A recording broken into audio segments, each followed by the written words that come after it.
আমাদের একটা গুরুত্বপূর্ণ একটা বিষয়, কারণ আমাদের যতগুলো মানে অত্যন্ত দামি ইন্দ্রিয় রয়েছে, যেমন চোখ, নাক, কান, তার মধ্যে অন্যতম একটা হলো কান। তো এই কানে না শোনা এটা আমাদের লাইফের যে কতটা গুরুত্বপূর্ণ, যার কানে সমস্যা আছে সেই কিন্তু মূলত এটা বুঝতে পারেন। তো কানে না শোনার পিছনে অনেকগুলো কারণ রয়েছে। অনেক ক্ষেত্রে দেখা যায় আঘাতের কারণে কানের সমস্যা হওয়া, কানের পর্দা ফেটে যাওয়া। অনেক ক্ষেত্রে রয়েছে দীর্ঘদিন যাবৎ কানের মানে কানে পুঁজ হওয়া, এটা একটা কারণ, মানে কান পাকা। পুরাতন কান পাকার কারণেও দেখা যায় যে অনেকের কানে শোনে না, বা বধিরতার যে সমস্যাটি রয়েছে সেটা কিন্তু দেখা যায়। এছাড়াও আসলে ম্যালেরিয়ার কারণে, অথবা আপনার টাইফয়েডের কারণে, বা বড় কোনো রোগের কারণেও কিন্তু দেখা যায় যে অনেকের কানে শুনতে পারেন না এবং বধিরতার তৈরি হয়।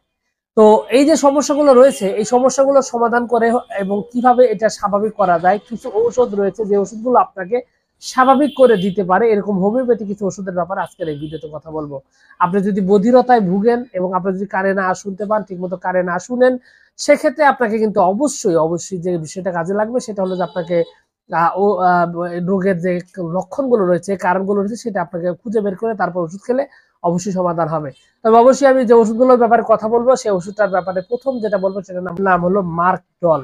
মার্কডল হলো এমন একটা ওষুধ, যে ওষুধটি মূলত কাজ করে হলো যাদের কানে দীর্ঘদিন যাবৎ কান পাকার সমস্যা রয়েছে, কানে পুঁজ আসা এবং কান পাকা বহু বছর হওয়ার কারণে এরপর একটা পর্যায়ে দেখা যায় যে সে বধিরতার দিকে চলে যায় আর কানে শুনতে পায় না। এরকম লক্ষণ যদি থেকে থাকে, সেক্ষেত্রে মার্কডল একটা গুরুত্বপূর্ণ ঔষধ, এবং এই ধরনের বধিরতা দূর করার জন্য মার্কডলের ব্যাপক কার্যকারিতা রয়েছে। এছাড়াও যদি দেখা যায় যে আপনার দীর্ঘদিন যাবত এই সমস্যাটি, বিশেষ করে কানে শোনার যে বধিরতার যে ব্যাপার রয়েছে, তার একটা কারণ হলো কান পাকা, পুঁজ আসা, কানের দুর্গন্ধ। এই লক্ষণটা যদি থেকে থাকে, সেক্ষেত্রে কিন্তু আপনার কার্বোভেজ একটা গুরুত্বপূর্ণ ঔষধ। এই অবস্থায় কিন্তু কার্বোভেজ খুব ভালো রেজাল্ট আনে, খুব সুন্দরভাবে কিন্তু আপনার এই কানের সমস্যাটা দূর করতে সক্ষম। মোট কথা, যদি দেখা যায় যে কানের, তো মূলত আপনার এক্ষেত্রে যে বিষয়টা হবে যে কানের যে মানে এই কান পাকার কারণে যদি হয়ে থাকে, সেক্ষেত্রে কিন্তু আপনার এই আপনার কার্বোভেজ এবং আপনার আরেকটা ওষুধ যেটা বললাম মার্কডল, দুটোই কাজ করে। সেই সাথে আবার বায়োকেমিক ওষুধের মধ্যে রয়েছে ক্যালকেরিয়া সালফ, এটাও কিন্তু কান পাকার কারণে যদি হয়ে থাকে, আপনার কানের বধিরতার কারণে হয়ে থাকে, সেটাও কিন্তু এখানে সমাধান করবে। এছাড়া অনেক ক্ষেত্রে দেখা যায় যে অন্যান্য সমস্যার মধ্যে ম্যালেরিয়া বা টাইফয়েডের কারণে যদি সমস্যা হয়ে থাকে, সেক্ষেত্রে চায়না হোমিওপ্যাথির একটা গুরুত্বপূর্ণ ওষুধ। চায়না ওষুধটি কিন্তু খুব ভালোভাবে আপনার এই কানে শোনা, যে কম শোনার যে বিষয়টি রয়েছে, বধিরতার যে বিষয়টি রয়েছে, সেটা সমাধান করতে সক্ষম। এই আপনার এই বধিরতা বা কানে না শোনার সমস্যাটা দূর করতে এই চায়না এক্ষেত্রে ব্যবহৃত হয়। এছাড়াও যদি দেখা যায় যে কানে কোনো বেদনা নাই, কিছু নাই, কিন্তু কানের মধ্যে শো শো ভো ভো টুন টুন শব্দ হয়, এই ধরনের একটা কেমন অদ্ভুত রকমের একটা শব্দ হতে থাকে, এরকম লক্ষণ যদি থাকে, সেক্ষেত্রে কিন্তু কোস্টিকাম একটা গুরুত্বপূর্ণ ঔষধ। এক্ষেত্রে কোস্টিকাম খুব ভালোভাবে কাজ করবে। তবে এখানে একটা বিষয় আপনাকে স্পষ্টভাবে সুন্দরভাবে বলতে চাই, সেটা হলো যে আপনাকে অবশ্যই এখানে রোগের কারণ, রোগীর বয়স, রোগীর অবস্থা এবং যে রোগীর যে বিস্তারিত বিবরণ রয়েছে, সেটা আপনাকে 100% জাস্টিফাই করতে হবে, এবং রোগের অবস্থা, রোগের কন্ডিশন, এগুলো বিচার বিশ্লেষণ করে তারপরে যদি আপনি ওষুধটা প্রয়োগ করেন, সেক্ষেত্রে কিন্তু আপনি এখান থেকে সমাধান পাবেন।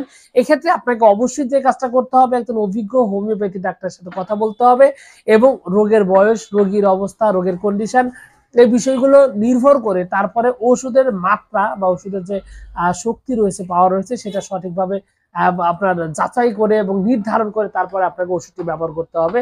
তাহলে কিন্তু আপনি এখান থেকে একটা পারফেক্ট রেজাল্ট আপনি পাবেন। অন্যথায় এখান থেকে কিন্তু আপনি সমাধান পাওয়া অনেক দুঃসাধ্য ব্যাপার, কঠিন ব্যাপার। আমি শুরুতেই বলেছি, কান আমাদের অত্যন্ত গুরুত্বপূর্ণ একটা জিনিস, খুবই সেন্সিটিভ একটা গুরুত্বপূর্ণ দামি একটা ইন্দ্রিয়। সুতরাং এখানে আপনাকে অবশ্যই সাবধান হতে হবে। এখানে অসাবধানতা করে কিছু করলে আপনি নিশ্চিতভাবেই বিপদে পড়ে যাবেন, এটা আপনি শিওর থাকতে পারেন। তো সবকিছু মিলে এইটুকুই ছিল আজকের ভিডিও। আশা করছি পুরো তথ্য আপনার কাছে অনেক অনেক বেশি ভালো লেগেছে। আর যদি লেগে থাকে, অবশ্যই ভিডিওতে একটি লাইক দিয়ে, আর চ্যানেলে যদি প্রথমবার এসে থাকেন, অবশ্যই চ্যানেলটি সাবস্ক্রাইব করবেন। কোনো প্রশ্ন, কোনো মতামত, কোনো অভিযোগ থাকলে অবশ্যই কমেন্টস বক্সে জানাবেন। তো আপনাদের সকলকে অনেক অনেক ধন্যবাদ। আসসালামু আলাইকুম।